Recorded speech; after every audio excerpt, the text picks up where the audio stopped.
പൊങ്കാലയ്ക്കുള്ള ഒരുക്കങ്ങളാണ്. സത്യത്തിൽ പൊങ്കാലയൊക്കെ കഴിഞ്ഞിട്ട് കുറച്ച് ദിവസമായി. പൊങ്കാലയും കഴിഞ്ഞ് ഇപ്പോൾ ഉത്സവം എല്ലാം കഴിഞ്ഞ് അപ്പോഴും ഞാൻ ഇപ്പോഴാണ് ഈ വീഡിയോയ്ക്ക് വോയിസ് കൊടുക്കുന്നത്. ഇപ്പോഴാണ്, അതാണ് ഇത്രയും ലേറ്റ് ആവുന്നത്. ഇനി ഉടനെ തന്നെ ഞാൻ ഉത്സവത്തിൻ്റെയും വീഡിയോ ഞാൻ ഇടുന്നതായിരിക്കും. അതിനും വോയിസ് ഒന്നും കൊടുത്തില്ല, ഒന്നും എഡിറ്റൊന്നും ചെയ്തില്ല. അപ്പോൾ പൊങ്കാലയ്ക്കുള്ള ഇത് ഞാൻ വാങ്ങിച്ച കലമല്ല, അനിയത്തിക്ക് ഇടാൻ വേണ്ടിയാണ് ഈ മൺകലവും ഇതെല്ലാം വാങ്ങിച്ചത്. ഞാൻ പിന്നെ വേറെ മൺകലത്തിലല്ല ഞാൻ ഇടുന്നത്, മറ്റേ അല്ലാതുള്ള നമ്മളെ പിത്തളയുടെ അതിൻ്റെ കലം ഉണ്ടല്ലേ, ആ ഒരു കലത്തിലാണ് ഞാൻ പൊങ്കാല ഇടുന്നത്. അവൾക്ക് ഇടാൻ വേണ്ടി മേടിച്ച സാധനങ്ങളാണ് കാണിച്ചത്. പിന്നെ പൊങ്കാലയ്ക്കുള്ള ഓലക്കാല്, ചൂട്ട്, ഇതൊക്കെ എല്ലാം റെഡിയാക്കി എല്ലാം വെച്ച് അത് കഴിഞ്ഞ് അവൾക്കുള്ള സാധനങ്ങളെല്ലാം എടുത്തെല്ലാം വെച്ചിട്ടാണ് പിന്നെ ഇതെല്ലാം എടുത്ത് റെഡിയാക്കി വെച്ചത്. എനിക്ക് പിന്നെ എല്ലാം നേരത്തെ റെഡിയാക്കി വെച്ച് അന്നേരം ഞാൻ വീഡിയോ എടുത്തില്ലായിരുന്നു.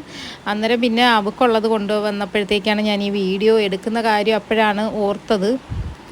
അങ്ങനെ അതെല്ലാം റെഡിയാക്കി വെച്ച് പിന്നെ വാഴയില പൊങ്കാലയ്ക്ക് കൊണ്ടുപോകാനുള്ള വാഴയിലെല്ലാം വെട്ടി എല്ലാം കഴുകി എടുത്ത് വെച്ച് അന്നേരം വാഴയില കഴുകിക്കൊണ്ട് നിന്നപ്പോഴാണ് അവിടെ ഒരു ചാമ്പ ഇത് പുതിയതായിട്ട് വളർന്നു വന്ന ചാമ്പ മരം. അന്നേരം അതിനകത്ത് ഒരു കൊല ചാമ്പയ്ക്ക നല്ല വിളഞ്ഞ് നല്ല ചുമന്നിങ്ങനെ നിൽക്കുന്നത് അപ്പോഴാണ് കണ്ടത്.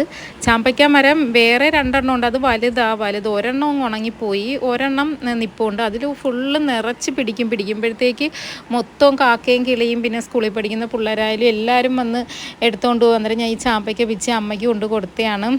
പക്ഷേ നമ്മൾ അങ്ങനെ ആർക്കും കൊടുക്കാതെ ഒന്നും ഇരിക്കത്തില്ല. കുട്ടികളായാലും ഇവിടെ അടുത്ത് സ്കൂളുണ്ടായതുകൊണ്ട് സ്കൂളിൽ പോകുന്ന കുട്ടികളായാലും എല്ലാം വന്ന് പറക്കിക്കൊണ്ട് പോകും. മൊത്തം കാക്കയെങ്കിലും നമ്മളെ വീട്ടിലുണ്ടായതുകൊണ്ട് നമുക്കങ്ങനെ കഴിക്കാനും തോന്നത്തില്ല.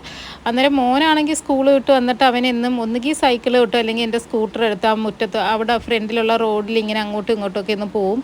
അന്നേരം പോയിട്ട് വന്നപ്പോഴത്തേക്കാണ് അമ്മ ഈ ചെമ്പരത്തിപ്പൂവ് പൊങ്കാലയ്ക്ക് കൊണ്ടുപോകാനുള്ള ചെമ്പരത്തിപ്പൂ പിച്ചുന്നത്. അന്നേരം അത് ഇപ്പം മുകളിലായതുകൊണ്ട് പിച്ചുന്നതിന് ഭയങ്കര പാടാണ്.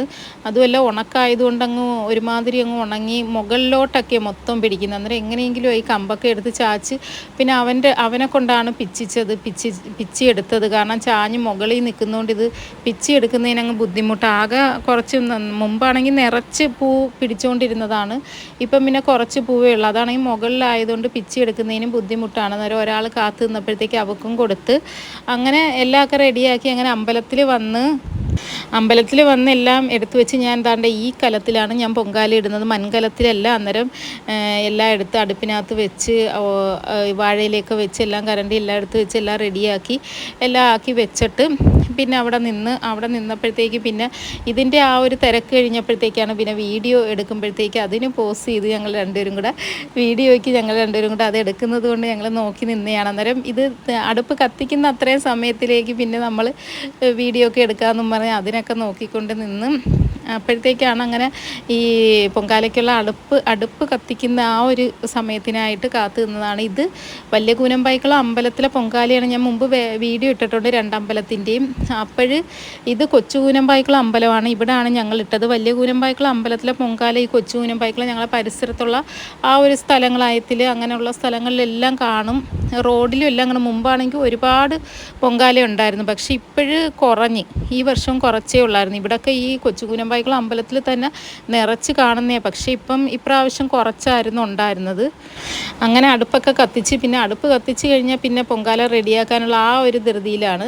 അങ്ങനെ എല്ലാം പെട്ടെന്ന് ഞാൻ പെട്ടെന്ന് വെള്ളം തിളച്ച്, ഈ മൺകലം അല്ലാത്തതുകൊണ്ട് ഇതിനകത്ത് പെട്ടെന്ന് വെള്ളം തിളയ്ക്കും. അങ്ങനെ അരിയൊക്കെ എല്ലാം ഇട്ട് കഴിഞ്ഞപ്പോഴത്തേക്ക് പെട്ടെന്ന് ഈ കലത്തിൽ പെട്ടെന്ന് വേവും. ഇതിനെക്കാട്ടി താമസിച്ചാണ് അനിയത്തിയുടെ കലത്തിൽ റെഡിയായത്. കാരണം മൺകലം ആകുമ്പോഴത്തേക്ക് കുറച്ചുകൂടെ സമയം എടുക്കും. നമ്മൾ ഇങ്ങനെയുള്ള കലത്തിലൊക്കെ ആകുമ്പോഴത്തേക്ക് പെട്ടെന്ന് റെഡിയാവും. അങ്ങനെ തീയൊക്കെ കത്തിച്ച് പിന്നെ പുക കാരണം ഓരോരുത്തരൊക്കെ ദൂരോട്ട് മാറി നടന്ന് അങ്ങോട്ട് പോവുകയാണ്. പക്ഷെ കൂടുതൽ പൊങ്കാല ഇല്ലാഞ്ഞുകൊണ്ട് അത്രയും പുകയുടെ ബുദ്ധിമുട്ടും ഇല്ലായിരുന്നു. ഇവിടെ ഇങ്ങനെ ഈ അമ്പലത്തിൻ്റെ പരിസരം ആയതുകൊണ്ട് മുമ്പ് ഒരുപാടുള്ളപ്പോൾ നമുക്ക് പുകയുടെ ബുദ്ധിമുട്ട് കാണും. പക്ഷേ ഇതിപ്പം കുറച്ചേ ഉള്ളായിരുന്നു ഇവിടെ. അന്നേരം അത്രയും പുകയുടെ ആ ഒരു ബുദ്ധിമുട്ടില്ലായിരുന്നു. അങ്ങനെ പിന്നെ തേങ്ങയും ശർക്കരയും പിന്നെ കൽക്കണ്ടം, മുന്തിരി, അങ്ങനെ നെയ്യും എല്ലാം ഇട്ട് പൊങ്കാല ആ ഒരു റെഡിയായി വന്ന് അപ്പോഴത്തേക്ക് അത് ഇളക്കി എല്ലാം റെഡിയാക്കി എല്ലാം വെച്ച് പൊങ്കാല അങ്ങനെ ലാസ്റ്റ് പിന്നെ കുറച്ച് പാലും എല്ലാം ഒഴിച്ച് അങ്ങനെ പൊങ്കാല റെഡിയായി. അങ്ങനെ പൊങ്കാല എല്ലാം റെഡിയായി കിട്ടി. പിന്നെ നമ്മൾ ഇത് പൂജിക്കുന്നതിന് വേണ്ടിയുള്ള ഒരു കാത്തിരിപ്പാണ്. അങ്ങനെ പൂജയൊക്കെ കഴിഞ്ഞ് ഞങ്ങൾ വീട്ടിലേക്ക് പോരുന്നു. അപ്പോൾ ഇത്രയേ ഉള്ളൂ. ഇനിയിപ്പോൾ ഉത്സവത്തിൻ്റെ വീഡിയോ ഞാൻ ഉടനെ തന്നെ ഇടുന്നതായിരിക്കും. അപ്പോൾ വീഡിയോ ഇഷ്ടപ്പെട്ടെങ്കിൽ എല്ലാവരും ലൈക്ക് ചെയ്യാനും ഷെയർ ചെയ്യാനും സബ്സ്ക്രൈബ് ചെയ്യാനും ഒന്നും മറക്കരുത്. അങ്ങനെ നല്ല പൊങ്കാല നല്ല മധുരമുള്ളതായിരുന്നു. അപ്പോൾ ഇത്രയേ ഉള്ളൂ. Tata, bye bye, see U.